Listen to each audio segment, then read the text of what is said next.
Hello, romance book lovers. Welcome to Tales from the Heart. I'm Jenna Harte, and each week I post new episodes from my stories of crime and passion.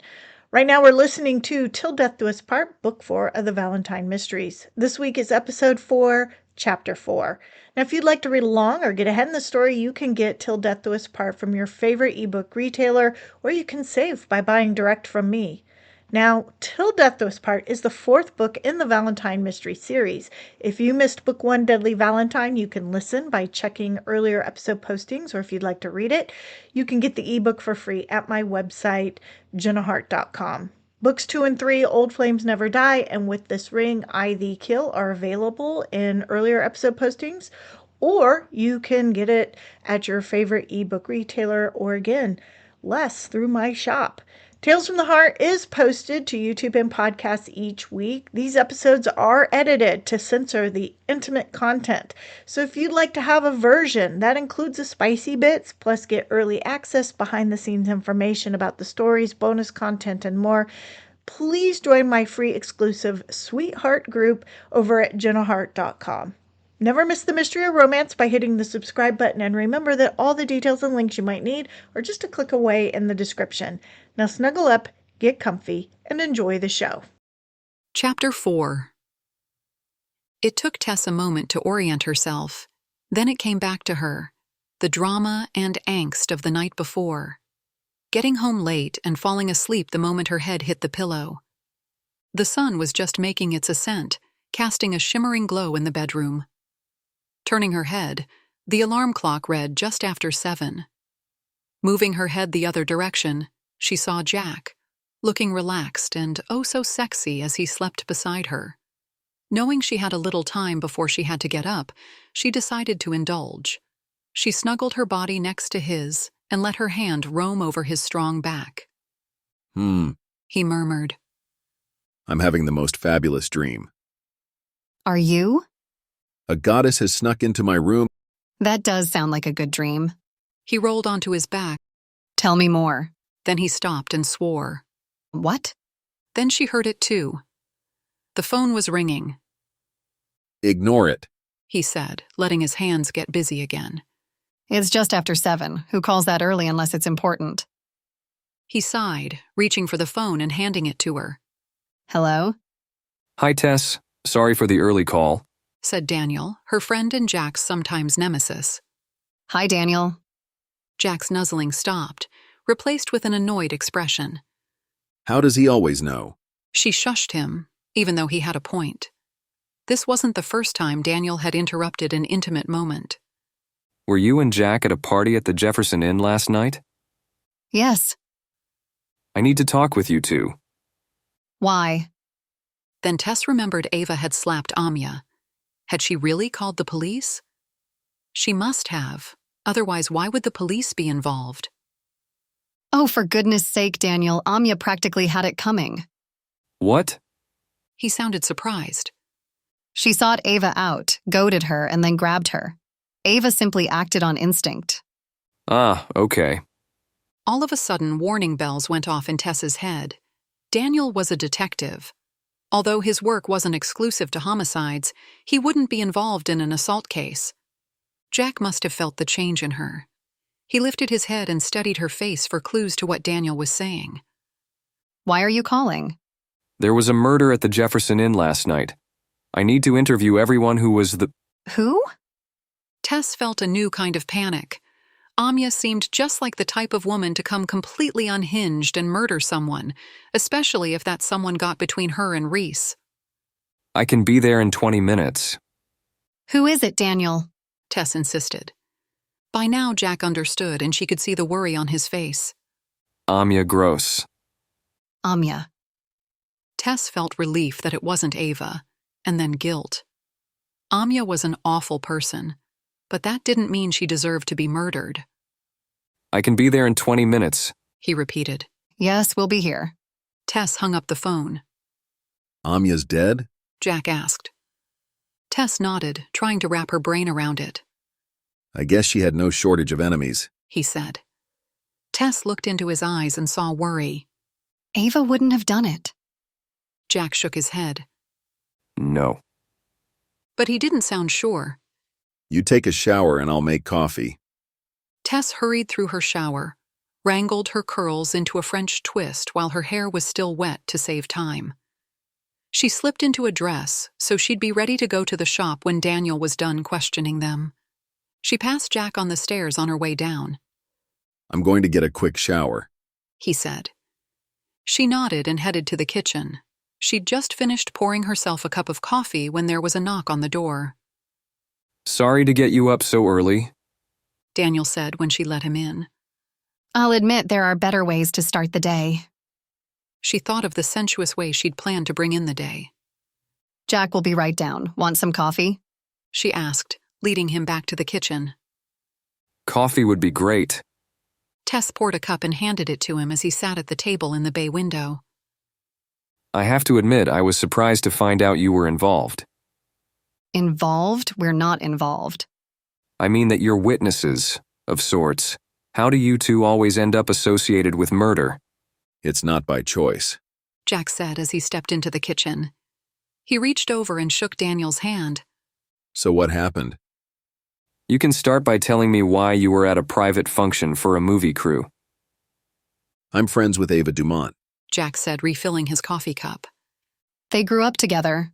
Tess added, not wanting Daniel to think Jack and Ava's relationship might turn out like the situation with Liv Danforth months earlier.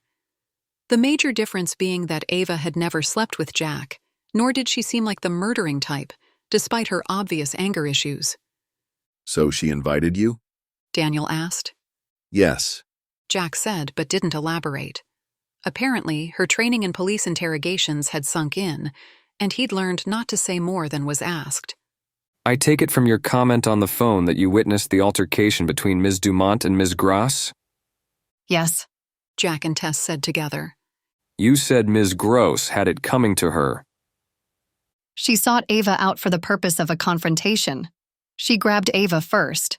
Tess explained. What was her beef with Ms. Dumont? Daniel asked. She wanted Ava to stay away from Reese. Tess said. Daniel checked his notes. Reese Wilder, the actor in the film.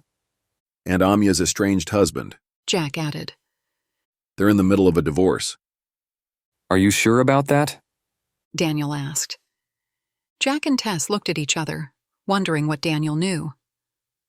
Reese indicated he was done with the marriage. Jack said. And he seemed genuinely surprised and angry she was there. Why? She was found dead in his hotel room. She probably connived her way in. Tess said automatically and then stopped herself. Why would you say that? Daniel asked. My impression of Amya was that she wanted her way regardless of what anyone, including Reese, wanted, and she'd do anything to get it. I saw them arguing. When was that? Jack asked. When I went to the bathroom to clean the wine off my dress, Reese wanted her to leave. She threatened to ruin him and Ava.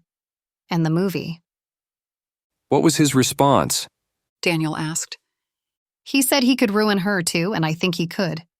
It sounded like he had something on her. He told her that she needed to stay away from Ava or he'd end her. End her? Are those his words? Tess nodded. Was this before or after the confrontation with Ms. Dumont? After, Tess said. I know you're going to take a good look at Reese and maybe Ava too. She felt Jack frown next to her. But Amya is the type of woman who made enemies. Why? Daniel asked. She was manipulative. Like I said earlier, she didn't seem to care that Reese didn't love her and didn't want to be married to her. She bought lingerie that day to win him back, but you could tell there was no way he was going to reconcile with her. She came into your shop? Tess nodded. Yes, I think she's the type of person who bullies and blackmails others to get what she wants. In fact, it appears she initially won Reese through deception. Tess and Jack explained the fallout between Reese and Ava, and discovering that it had probably been set up by Amya. Ms. Dumont has a reputation for getting angry, Daniel said, letting the insinuation hang. Jack nodded. Yes, but she throws things. Last night was the first time I ever saw or heard of her hitting, and as Tess said, it was a reaction to being grabbed. Ava wanted to stay as far away from Amya as possible. Do you think Ms. Gross had something to be concerned about between Mr. Wilder and Ms. Dumont? Jack shifted. I think Reese was done with Anya long before this movie came along. Tess said. That doesn't answer my question. Ava and Reese weren't having an affair, if that's what you're asking. Jack said. But they were close once as friends and might have been more if Anya hadn't intervened. Anya would have seen this movie as a threat. But that's her twisted thinking. Tess is right. Anya had no claim to Reese. Daniel stood. If you think of anything else, let me know. How did she die? Tess asked. Daniel gave her the I can't give details look. I'm sure someone at the hotel knows, She said, letting him know she'd find out anyway. He sighed. I'll tell you, but you two need to stay out of it. We don't want to be in it. Tess said. It was made to look like an accident, a fall in the tub, but it's not consistent with the crack in her skull. So she was hit? Jack asked. Daniel nodded. We don't have the report back from the medical examiner, though, so I don't have an official cause of death. I've got to run. Thanks for the coffee. As Tess escorted Daniel out, Jack stayed in the kitchen, trying to decide if his childhood friend, who had anger issues, could be a murderer. You're worried. He looked up to see Tess standing in the doorway.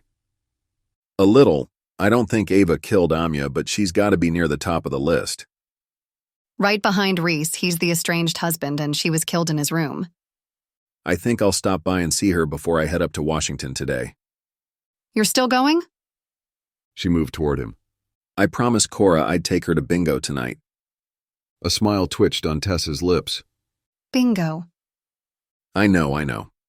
He reached out, pulled her into his arms. I'd rather be here. In fact, perhaps if we hurry, we can finish what you started this morning. I don't have time. He heard the disappointment in her voice. You're the boss. Couldn't you be late? His lips trailed along her jaw, making a compelling argument for her to stay. I'm opening the shop. I can be quick. What if I have a customer this morning? You can tell them you were testing out the lingerie. He captured her lips, immediately taking the kiss to scorching hot. His phone chirped. Ignore it. What if it's Cora or Ava? Tess asked, her hands resting on his hips. He swore, and wondered why the universe was so against his making love to his wife. The caller ID said Ava. You have terrible timing, he said by way of a greeting. I'm sorry, Jack. I really am, but I think I may have killed Anya. Thank you so much for listening to this episode from Tales from the Heart. I hope that you enjoyed it and that you will be back to find out what happens next.